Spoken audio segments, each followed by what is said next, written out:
If the necessary visual criteria for continuing the approach are not met at decision height or minimum descent height, MAPT, or at any time during the instrument approach that the pilot is unable to continue, the designated approach procedure requires the pilot to fly a missed approach immediately in order to be protected from obstacles.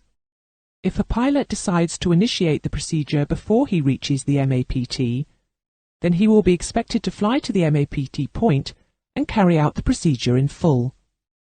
The missed approach procedure is always detailed on the instrument approach plate, together with the loss of RT procedure, and it is expected that a pilot will fly the procedure as published.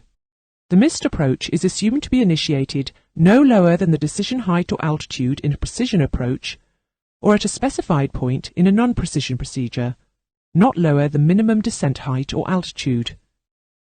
The MAPT in a procedure is defined as the point of intersection of the glide path with the applicable DA or H, a navigational facility, a fix, a specified distance from the FAF. When the final approach fix is defined by a navigational facility or a fix, but the missed approach point is not, then the distance from the FAF to the MAPT is published on the approach plate and is used for timing purposes to the MAPT. In all cases where timing may not be used, the procedure is annotated, timing not authorized for defining the MAPT. There are 3 phases to the missed approach procedure: initial missed approach, intermediate missed approach, final missed approach. The initial missed approach begins at the missed approach point and ends where the climb is established.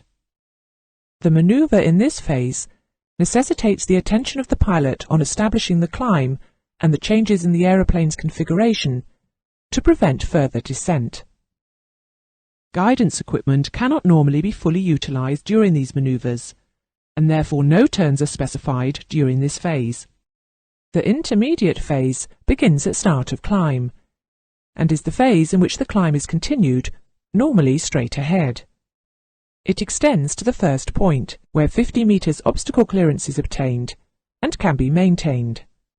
The climb gradient will be 2.5%, unless it says otherwise on the approach plate. The intermediate missed approach track may be changed by a maximum of 15 degrees from that of the initial track, and it is assumed that the aircraft will begin track corrections. The final phase begins at the point where 50 meters obstacle clearance is first obtained, and can be maintained. It extends to the point where a new approach, holding, or a return to en route flight is initiated. Turns may be prescribed in this phase. The turning missed approach is only prescribed where terrain or other factors make a turn necessary. Where turns greater than 15 are required, they shall not be prescribed until at least 50 meters of vertical clearance above obstacles has been ensured. If a turn from the final approach track is made, a specially constructed missed approach area is specified.